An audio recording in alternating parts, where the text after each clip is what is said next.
UNRWA did not bring most aid into Gaza. Other groups did. That doesn't stop UNRWA from claiming there is absolutely no alternative to their aid. Why?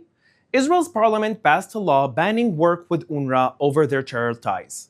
Israel updated the UN Security Council. The law comes into effect tomorrow, January 30th, 2025. UNRWA wants you to believe that without UNRWA, there won't be aid to Gaza Strip. UNRWA is raising lots of money based on their lies. The UK just reaffirmed 41 millions to UNRWA this financial year. Here are the numbers. From October 7th, 2023 until the ceasefire on January 20th, 2025, UNRWA brought only 13.5% of the aid to the Gaza Strip. From October 1st, 2024 until the ceasefire on January 20th, 2025, UNRWA brought only 3.7% of aid. Other groups can and have been supplying most of the Gaza Strip's aid, not UNRWA. Who did UNRWA supply, you ask? UNRWA did help fund Hamas for $1 billion and employs thousands of their members. That's why UNRWA is now banned. You can tell your leaders, to end the war, we must dismantle Hamas and defund UNRWA. The UN has a refugee agency. It is spelled UNHCR, not UNRWA. Unlike UNRWA, the United Nations High Commissioner for Refugees is mandated to aid and protect refugees and to assist in integration or resettlement of refugees. UNHCR's social media handle is @refugees. UNHCR's tagline is literally the UN Refugee Agency. In 2023, UNHCR was responsible for 122 million people, including 43.4 million refugees. That's all of them, every refugee on planet Earth. Since being established in 1950, UNHCR resettled millions of refugees. In 2023, UNRWA was responsible for 6 million refugees. Since being established in 1949, UNRWA resettled 0 refugees. 0 refugees. Why would anyone want refugees to be helped by a group like UNRWA that won't resettle them? That's not help at all. UNRWA is not a refugee agency. Anyone who cares about actual refugees should welcome UNRWA's closure. The sooner, the better. Now, let's take some questions from our audience watching live on social media. Thank you, Jonathan. Our first question comes from Instagram. Can you please update us on the situation in Lebanon? Well, the situation in Lebanon is still on an ongoing ceasefire. The U.S. has officially stated that the ceasefire is going to be extended into February in order to make sure that, one, the Lebanese government will do its job in order to make sure that Hezbollah can rearm, regroup, and resettle again on the Israeli border. Also, Hezbollah, we can see in the latest month, have breached many times the ceasefire with Israel by not really amending or standing by the ceasefire agreement, where they should have started to dismantle and go northern than the Litani River, and also to bring all their weapons to the Lebanese military, where the Lebanese military should actually be the one responsible for all the territory, not Hezbollah. But also, latest news in Lebanon comes where a Lebanese officer it was reported that a Lebanese officer gives a lot of information to Hezbollah on when and where they can relocate their missiles and their ammunition. This is something that is super serious that needs to be taken into considerations on how we should move on with this ceasefire. The Lebanese government, that you can say is now officially reformed, with a president that was elected and also a prime minister that is now officially acting as the prime minister of Lebanon and not a temporary government, need to take action in order to make sure that this ceasefire deal that was signed between Israel and Lebanon will continue not just to be a regular ceasefire, but a peace agreement between these two countries, where Hezbollah can't rearm, can't resettle, and can't try to do October 7th again like they plan to do it. This is the upcoming latest news that we know from Lebanon. Thank you. Our next question comes from Hillary on Instagram. Do you think there's any potential benefit to President Trump's suggestion that Gazan civilians be relocated to either Jordan or Egypt? Thank you very much, Hillary, for the question. I think President Trump wants to make sure that, first and foremost, a lot of these civilians that are returning back to their places and they actually don't have any places to resettle in because their homes were destroyed because Hamas used them in order to attack Israel and Israeli troops, or hiding other infrastructure for the Hamas terrorist organization. I think this is the beginning of the thought about the plan is to resettle them in these territories again before they can being able to return to their homes after they're finished. But the most important thing that also I think President Trump and all of us needs to make sure that Hamas can't continue to rule Gaza the day after everything finishes. After we get back all of our hostages, Hamas needs to be dismantled 100%, and to make sure from a local leadership to grow up inside of Gaza, and hopefully they will go on to radicalize the Gazan society that has been radicalized throughout the almost 20 years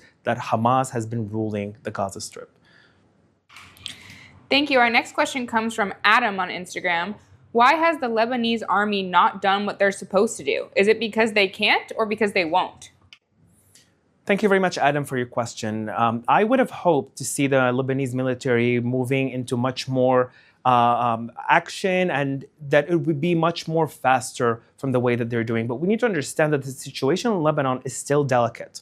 The Lebanese society is on a brink from actually fearing that the Hezbollah weapons would be turned against them. And that's something that needs to be taken into considerations. Both the president and the prime minister of Lebanon has said in latest interviews or speeches that they have done that at the end of the day, the only person or the only group that could or should hold weapons in Lebanon is the Lebanese military. And also we heard in the latest news cycles in Lebanon that there has been one tunnel that moved from Hezbollah to the Lebanese military in order to make sure that it's under the Lebanese authority and not under Hezbollah. These things can't be solved in 1 minute. I don't think that any one of us expected it to be as fast as possible, but I really hope that it will continue this way to make sure that Hezbollah will not return its capabilities and that they will give their arms 100%. Thank you. Our next question comes from X. There's supposed to be another hostage released tomorrow.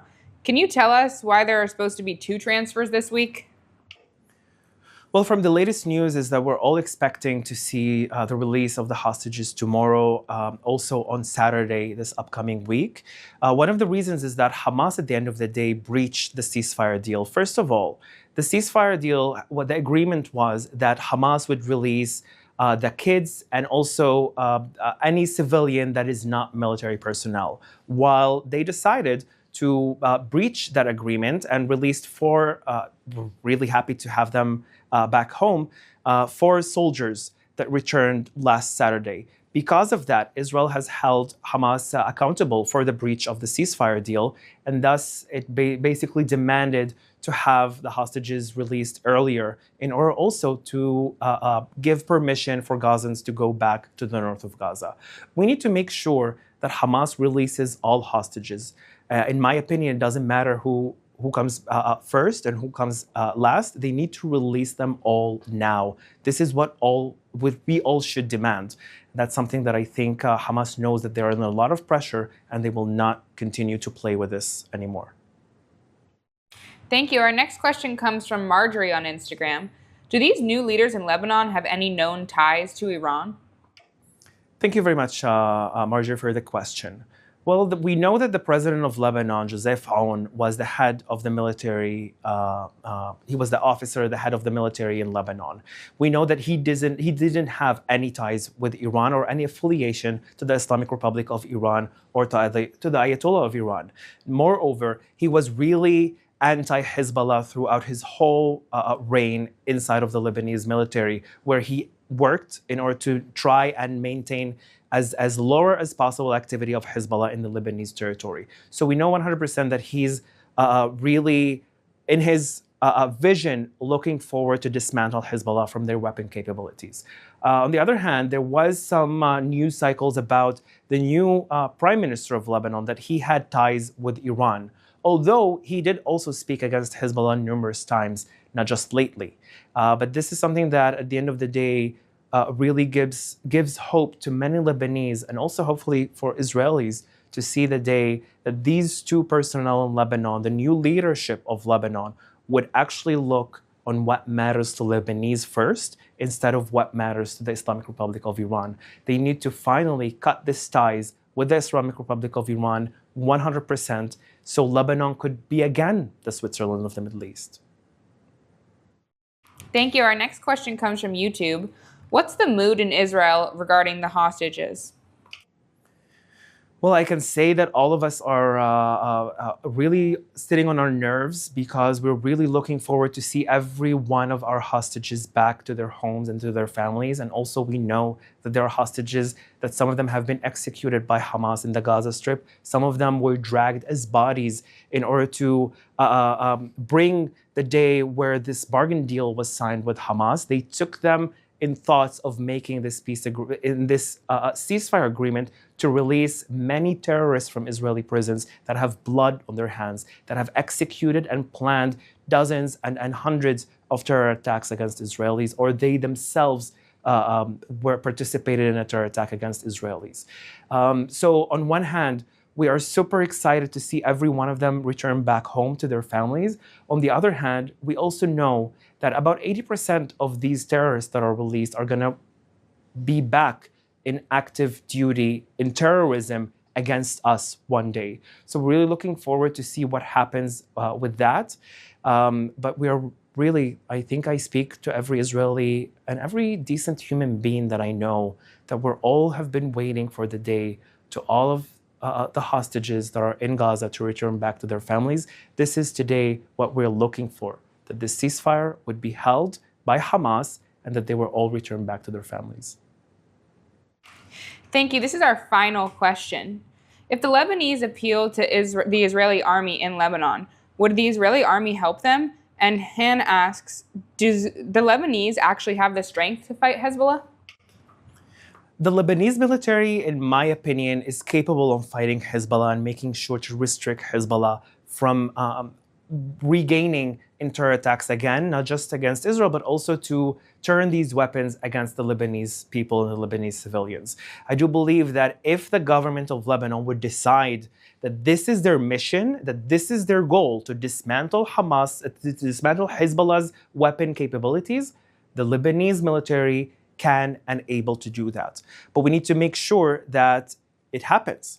And I do believe that there has been throughout the last few months a lot of cooperation between the Lebanese military and the Lebanese and the Israeli military, because we've seen that Israel and the Lebanese military haven't engaged in fighting each other throughout all of the war that Hamas started on October 7th and when Hezbollah joined it on October 8th. We've seen that numerous times when the IDF retracts as the ceasefire deal with Lebanon calls for. When the IDF retracts and withdraws back from some territories, the Lebanese military is the one that immediately goes in. And I do believe that the IDF did a lot of job for the Lebanese people and for the Lebanese military in order for them to now finish the job with making sure that Hezbollah can't control the territories of south of Lebanon anymore, or any territory in Lebanon. Thank you very much all. That's all we have time for today. We will be back tomorrow at 3 p.m. Israel time, 8 a.m. East Coast time. Thank you very much for watching.